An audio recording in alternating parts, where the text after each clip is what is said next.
시편 22편 1절에서 2절의 말씀 봉독해 드리겠습니다.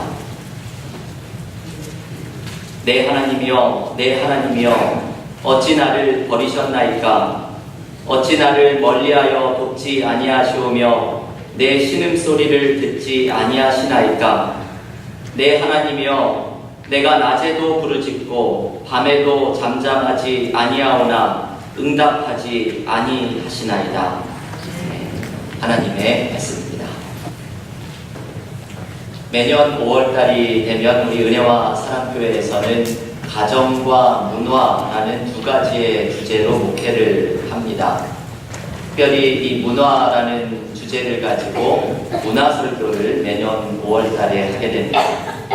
문화설교는 소설이나 영화, 그림과 같은 예술작품을 통해서 신앙적인 의미를 함께 묵상하는 설교를 가리킵니다. 매년 문화설교를 할 때마다 말씀을 드리지만 어떤 분들은 혹시라도 이러한 문화설교를 못마땅하게 생각하실 분이 있을지도 모르겠습니다. 왜냐하면 이 주일 예배라는 신성한 자리에서 소설이나 그림을 소재로 설교를 한다는 것이 별로 경건하지 못하다고 생각을 하실 수도 있기 때문입니다. 하지만 매년 제가 문화설교를 하는 데에는 이유가 있습니다. 그것은 신앙의 의미를 다양한 모습 속에서 묵상할 수 있다는 생각 때문입니다. 우리는 성경을 읽고 예배를 드리는 자리에서 하나님을 발견하지만 하나님은 다른 여러 모습을 통해서도 발견하고 묵상할 수 있습니다. 우리의 삶 속에서도 하나님을 발견할 수 있고 자연 속에서도 하나님을 발견할 수 있고 또한 하나님의 창조물인 문화 속에서도 하나님을 발견할 수 있습니다. 여러분, 문화에 대해서 여러 가지 시각을 가질 수 있지만 이런 시각을 가지십시오. 문화도 하나님의 창조물입니다. 문화에도 하나님의 신비와 아름다움이 나타납니다. 그래서 우리는 문화를 너무 세속적인 것이라고만 경계하지 말고 하나님의 선물인 문화 속에서 신앙적인 의미를 묵상하려는 노력을 해야 합니다. 젊은이들이 교회의 흥미를 잃어버리는 이유 중에 하나도 교회가 문화를 통해 하나님을 드러내고 젊은이들에게 다가가려는 노력을 게을리하기 때문입니다. 올해의 문화설교로 일본의 소설가 엔도 슈샤쿠의 침묵이라는 소설을 함께 묵상합니다. 이 소설은 1966년경에 출판이 된 꽤 오래전에 출판이 된 소설이지만 이 소설이 출판된 이후로 전 세계적으로 센세이셔널한 반응을 불러일으켰습니다. 이 소설은 2017년에 마틴 스콜세지 감독에 의해서 Silence라는 제목의 할리우드 영화로까지 제작이 되었습니다. 오늘의 설교를 들으신 후에 이 소설을 한번 읽어보시거나 2017년에 만들어진 영화를 한번 보시기를 권해드립니다. 침묵은 소설이 출간된 이후에 수많은 언어로 번역이 되면서 기독교인들이나 심지어는 기독교인이 아닌 사람들에게도 과연 이 신앙이라는 것이 무엇일까 진지하게 생각하게 만들었던 소설입니다. 침묵은 17세기 일본에서 가톨릭에 대한 엄청난 박해가 일어났을 때 신앙을 버리고 배교했던 신앙인들의 이야기를 다루고 있습니다. 이 소설의 모티브가 된 것은 작가 엔도 슈샤쿠가 나가사키에서 발견했던 한 널판지에 그 모티브가 있습니다. 이 널판지에는 조잡한 모습으로 예수님의 얼굴이 그려져 있었습니다. 이러한 널판지를 후미에라고 부르는데 이것은 나무나 금속의 소재로 예수님의 형상을 그려놓고 배교를 시킬 때 신앙을 버린다는 의미로 이 예수의 얼굴을 밟도록 하는 용도로 사용된 것입니다. 이 후미에라는 단어의 이름의 뜻은 밟는 그림입니다. 이게 뭔가 묵상하는 존경하는 그림이 아니라 밟기 위해 만들어진 그림입니다. 엔도 슈샤쿠는 나가사키에서 이 후미에를 하나 발견하고는 그것을 밟은 사람들의 모습을 머릿속에 그리면서 이 소설을 쓰기로 결심합니다. 그래서 이 침묵은 실제 일어났던 역사적인 사실과 인물들에 근거하고 있습니다. 일종의 역사소설입니다. 소설은 그 시작이 로마 교황청에 보고된 한 리포트, 보고로부터 시작이 됩니다. 일본에서 33년을 선교했던 포르투갈 출신의 페레이라 신부가 최근에 배교를 하고 일본인 이름에 일본인 아내까지 얻어서 살고 있다는 참담한 소식이 보고됩니다. 이 페레이라는 그동안 일본에서 너무나 훌륭하게 선교 사역을 했던 사람이고 깊은 인품과 신앙을 소유한 사람이었기 때문에 이 신부의 배교 소식은 충격적으로 다가옵니다. 이 소식을 전해 듣고서 페레이라 신부가 신학교 교수였을 때 제자였던 가르페와 로드리고 신부 두 사람이 일본으로 이 사실을 확인하러 떠납니다. 일종의 잠입 선교를 감행하는데 더 이상 아무런 선교사도 남아있지 않은 일본의 이 두 명의 제자가 스승에 대한 소식을 확인하기 위해 들어갑니다. 1637년 이제 단 한 명의 선교사도 남아있지 않던 일본으로 두 신부가 목숨을 걸고 들어가면서 이 소설의 이야기가 시작이 됩니다. 그런데 일본에서 이들을 기다리고 있었던 것은 차마 눈을 뜨고 보지 못하는 박해의 상황입니다. 두 신부는 일본에서 벌어지고 있는 신자들이 순교하고 또 배교하고 이것이 반복되는 참담한 현실과 마주대야 합니다. 신앙을 가졌다는 이유로 신자들이 나무에 묶여서 바닷가에 세워집니다. 밀물이 밀려와서 바닷물에 그들의 몸이 잠겼다가 낮에는 강렬한 태양에 그대로 방치해 두기를 며칠을 반복하면 이들은 극심한 고통 속에 결국 죽음을 맞이하게 됩니다. 예수의 성화를 밟고 배교를 하면 살려주겠다고 말을 하는데도 이들은 그렇게 신앙을 지키며 결국 죽음의 길을 선택합니다. 일본으로 들어갔던 두 명의 신부 중에 가르페라는 신부가 먼저 죽음을 맞이합니다. 이 장면이 너무나 인상적입니다. 신자들이 멍석에 둘둘 말려서 몸을 움직이지 못하는 상태가 되어서 바다에 내던져집니다. 가르페 신부는 이들을 살려보겠다고 신자들이 바닷속으로 던져지는 작은 배를 향해서 달려가면서 외칩니다. 주여, 우리 기도를 들어주십시오. 주여, 우리 기도를 들어주십시오. 가르페는 이 기도를 외치면서 바다를 향해 헤엄쳐 나아갑니다. 그리고는 결국 파도에 휩쓸려서 이 신부 또한 바닷속으로 사라져버립니다. 그리고 여러분, 이 모든 것 속에 남는 것은 무서운 침묵입니다. 이것이 영화의 중요한 주제이죠. 그 간절한 기도에도 불구하고 하나님의 응답은 임하지 않고 마치 아무 일도 일어나지 않았다는 듯이 잔잔한 파도 소리만이 남아있습니다. 이 소설의 주인공을 가장 힘들게 했던 것, 그리고 이 소설을 읽어가는 독자들을 힘들게 하는 것은 바로 이 침묵입니다. 신앙을 가졌다는 이유 하나로 죽음을 맞이하고 있는 이 사람들 앞에서 하나님은 무서운 침묵을 일관하십니다. 여러분, 우리가 이 소설을 읽으며 공감하는 이유는 바로 이 침묵을 우리의 삶 속에서도 느끼기 때문입니다. 우리는 소설이 말하는 순교라는 극단적인 상황에 놓이지는 않습니다. 하지만 우리도 같은 문제로 씨름을 합니다. 나의 삶에 찾아온 나를 두렵게 하는 문제와 극심한 아픔 속에서 하나님의 도우심을 간구하지만 때로 우리는 하나님의 침묵만을 경험합니다. 오늘 우리가 봉독했던 시편 22편 1절과 2절은 이렇게 외칩니다.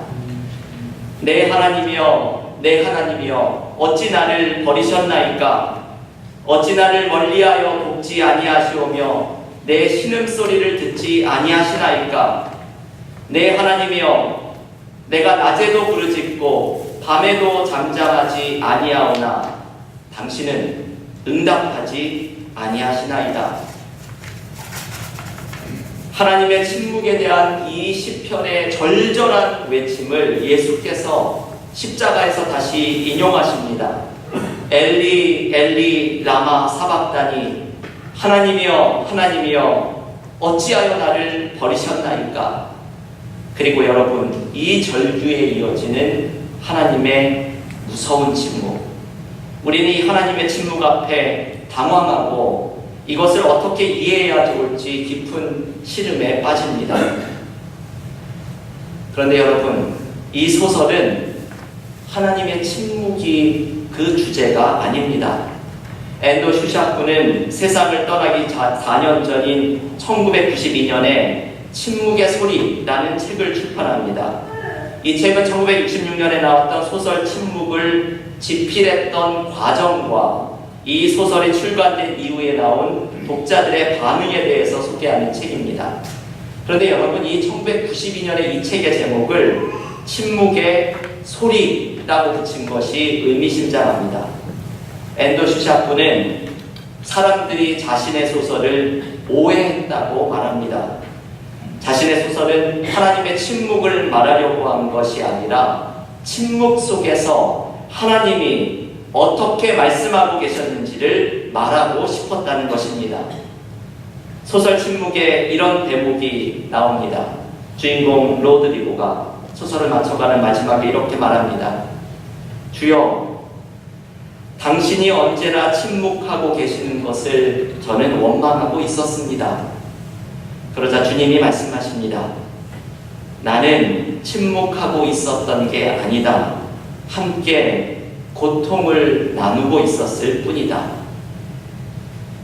주님의 침묵은 우리와 함께 눈물 흘리는 침묵이라는 것을 가르쳐 줍니다. 우리의 아픔에 함께 눈물을 흘리면서 우리와 함께하고 계시는 침묵입니다. 우리는 주님의 침묵 속에서 내 손을 붙잡아 함께하고 계시는 주님의 임재를 발견합니다. 오늘 우리가 교동문으로 읽었던 시편 139편은 이 주님이 함께하시는 임재를 소개합니다. 9절과 10절에서 극심한 고통 속에 있는 시인이 이렇게 노래합니다. 내가 새벽 날개를 치며 바다 끝에 가서 거주할지라도 거기서도 주의 손이 나를 인도하시며 주의 오른손이 나를 붙드시리이다. 여러분, 지금 이 시편 기자가 서 있는 바다 끝은 어디입니까? 그곳은 아무도 없는 곳이죠. 절망만이 있는 곳, 극심한 고통과 외로움이 있는 곳입니다. 그 바다 끝에 가서 홀로 거할지라도 거기서도 주님께서 함께 하실 것이라고 노래합니다.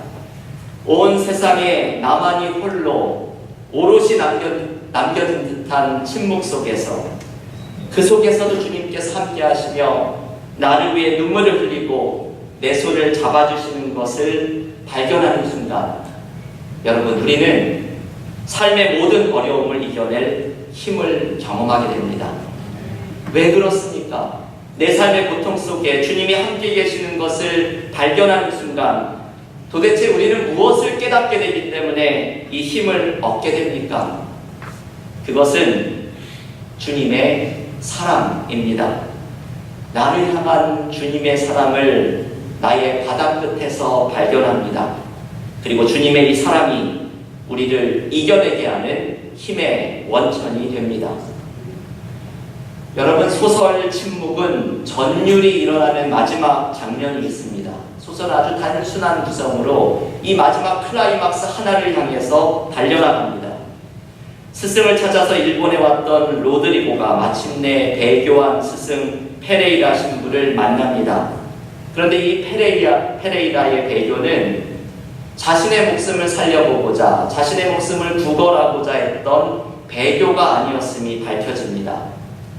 페레이라는 소위 구멍 매달기 고문으로 죽어가는 신도들을 살리기 위한 배교였다는 것이 밝혀집니다. 이 구멍 매달기라는 고문은 너무 끔찍한 것입니다. 큰 부덩이를 파고서 그곳에 사람을 거꾸로 매달아 놓습니다. 그 상태로 있으면 피가 머리에 쏠려서 금방 목숨을 잃기 때문에 귀 옆에 작은 구멍을 뚫어 놓습니다. 그러면 피가 서서히 나오면서 며칠을 극심한 고통 속에 죽어가는 잔인한 방법입니다. 페레이라 신부가 배교를 한 것은 바로 이 구멍 매달기에 매달려서 죽어가는 신자들 때문이었습니다. 신부가 배교하면 고통 중에 있는 신도들을 살려주겠다는 제안 때문에 페레이라는 예수의 얼굴이 담긴 후미에를 밟습니다. 그리고 스승을 찾아갔던 로드리고가 똑같은 상황을 맞이합니다. 로드리고가 갇힌 관성에서 밤에 코 고는 소리가 들려옵니다. 도대체 누가 저렇게 심하게 코를 골까? 불평을 하고 있던 로드리고에게 페레이라 신부가 찾아와서 알려줍니다. 그것은 코 고는 소리가 아니라 구멍 매달기에 고통을 당하고 있는 신자들의 신음소리라고 말합니다. 그 기괴한 소리가, 코 고는 소리로 알고 있었던, 그래서 웃고 있던 그 소리가 죽음의 고통을 경험하고 있는 신음소리라는 섬뜩한 반전이 이루어집니다. 그리고 페레이라가 일본 관리와 함께 로드리고를 회유합니다. 후미에를 밟아라. 예수님도 배교했을 것이다. 예수님이라도 저들을 살리기 위해서 배교했을 것이다. 이것이 사랑의 행위다. 지금까지 누구도 하지 않은 가장 괴로운 사랑의 행위를 행해라. 이 말을 하고는 예수님이 얼굴이 담긴 널판지를 꺼냅니다. 그 널판지에는 수많은 사람들에게 짓밟혀서 거의 달아 없어진 주님의 얼굴이 있었습니다. 로드리고는 그 널판지를 보며 고민합니다. 신앙을 지킬 것이냐, 신자들을 살릴 것이냐 절규합니다. 그런데 여러분, 그 순간에 이 소설의 클라이막스가 등장하지요. 널판지에 있는 주님이 이렇게 말씀합니다. 밟아라. 밟아도 좋다. 너의 발의 아픔을 내가 제일 잘 알고 있다. 밟아도 좋다. 나는 너희에게 밟히기 위해 이 세상에 태어났고 너의 아픔을 나누기 위해 십자가를 짊어진 것이다. 이 음성을 들으면서 로드리고는 후미에를 밟고 배교를 합니다. 하지만 로드리고는 이 모든 일을 겪으면서 새로운 차원의 신앙으로 나아갑니다. 로드리고는 주님을 지금까지와는 다른 형태로 깊이 사랑하게 되었다는 고백을 드리면서 이 소설은 끝을 맺습니다. 여러분, 이 소설은 바로 이 메시지를 전해주려고 한 것이죠. 신앙을 가졌다는 이유로 어떤 자는 순교를 당하고 어떤 자는 배교를 하는 인간의 악함이 나타나고 인간의 약함이 드러나는 상황 속에서 주님은 이 모든 것을 끌어안고 이렇게 말씀하십니다. 밟아라. 밟아도 좋다. 나는 너희에게 밟히기 위해 이 세상에 태어났고 너희의 아픔을 나누기 위해 십자가를 짊어진 것이다. 여러분, 십자가에서 보여주신 주님의 사랑은 밟히는 사랑입니다. 주님이 밟혀서 우리를 살리는 사랑입니다. 주님이 밟혀서 우리가 살아나고 주님의 약함 속에 우리가 치유되고 주님의 사랑으로 우리가 회복됩니다. 이사야서 53장 5절은 이렇게 말씀합니다. 그가 찔림은 우리의 허물 때문이요 그가 상함은 우리의 죄악 때문이라. 그가 징계를 받음으로 우리는 평화를 누리고 그가 채찍에 맞음으로 우리는 나음을 받았도다. 주님이 밟히신 이 사랑 때문에 우리가 치유되고 회복됩니다. 이것이 바로 십자가의 사랑입니다. 여러분, 침묵하던 주님이 마지막에 외치는 이 말씀을 듣는 순간 이상한 것을 경험합니다.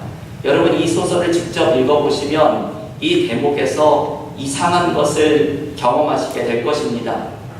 이 소설을 읽는 동안에 일어났던 수많은 질문들, 이해할 수 없었던 문제들이 떠오릅니다. 그런데 주님이 밟아라, 나를 밟히기 위해 이 세상에 태어났다, 이 사랑의 외침을 듣는 순간 이상하게 모든 의문과 의구심이 침묵합니다. 이제는 우리가 침묵하게 됩니다. 처음에는 주님이 침묵하고 계시는 줄 알았는데 우리와 내내 함께 하시던 주님의 사랑을 깨닫는 순간 이제 우리 안에 일어나는 모든 질문과 고민들이 침묵합니다. 마치 욥기에서 이해할 수 없는 고통을 당해서 악다구니를 쓰던 욥이 침묵을 깨고 말씀하시던 하나님을 만나자 욥기 42장 3절에서 무지한 말을 멈추고 헤아리기 어려운 말을 했던 교만한 입을 닫겠다고 고백한 것과 마찬가지입니다. 주님의 사랑을 깨닫는 순간, 내가 이 사랑만으로 살아간다는 것을 깨닫는 순간, 삶의 고통과 삶의 무의미가 모두 침묵합니다. 그리고 나는 이 사랑 하나만으로 살아간다는 그 사실만이 우리에게 남습니다. 여러분, 우리는 주님의 사랑으로 살아갑니다. 비록 삶의 아픔과 고통 속에 내가 머리로 이해되지 않는 삶의 고난 속에 있을지라도 주님의 사랑이 나와 함께하며 주님의 오른손이 나를 붙들고 계심을 발견하면 우리는 이 사랑의 임재 가운데 삶을 살아갑니다. 내가 비록 죽음을 맞이하는 삶의 마지막 호흡을 거칠게 되시는 순간이 찾아와도 시편 139편 8절의 고백처럼 내가 죽은 자들이 가는 스올에 나의 자리를 펼지라도 거기에도 주님의 사랑이 함께하고 있음을 깨닫게 될 때 우리는 담대하게 주님과 함께 죽음의 그 길을 걸어갑니다. 왜냐하면 우리는 사도 바울과 같이 고백하고 있기 때문입니다. 로마서 8장 38절과 39절입니다. 내가 확신하노니 사망이나 생명이나 천사들이나 권세자들이나 현재일이나 장래일이나 능력이나 기쁨이나 높음이나 다른 어떤 피조물이라도 우리를 우리 주 그리스도 예수 안에 있는 하나님의 사랑에서 끊을 수 없으리라. 네. 하나님의 사랑에서 우리를 끊을 수 있는 것은 아무것도 없습니다. 생명도 그리고 죽음도 우리를 사랑하시는 하나님의 사랑에서 우리를 끊을 수 있는 것은 아무것도 없습니다. 믿는 자는 바로 이 사랑으로 살아갑니다. 여러분, 이 사랑을 생각을 하면 배교나 순교나 소설에서 일어났던 수많은 모든 물음들과 질문들이 침묵하고 이 사랑이 고난을 이겨내는 힘이 되고 주님의 이 사랑이 죽음도 이겨내는 희망이 됩니다. 이 사랑으로 우리는 치유되고 이 사랑으로 우리는 믿음의 길을 계속 걸어갑니다. 사랑하는 교우 여러분, 우리의 삶에는 주님이 침묵하고 계시는 듯한 고통의 순간이 얼마나 많이 찾아옵니까? 하지만 기억하십시오. 주님은 침묵하지 않으시고 우리와 함께 눈물을 흘리며 나의 손을 붙들고 계십니다. 주님은 침묵하지 않으시고 우리를 향한 주님의 사랑을 보여주십니다. 주님의 사랑이 우리를 치유하고 주님의 사랑으로 우리는 새로운 힘을 얻습니다. 죽음마저도 주님의 사랑을 우리에게서 끊어놓을 수 없습니다. 우리를 향한 주님의 사랑의 임재가 언제나 함께하고 있음을 기억하면서 이 믿음으로 삶의 모든 어려움을 이겨내는 믿음의 교우들이 되시기를 주님의 이름으로 간절히 축원합니다.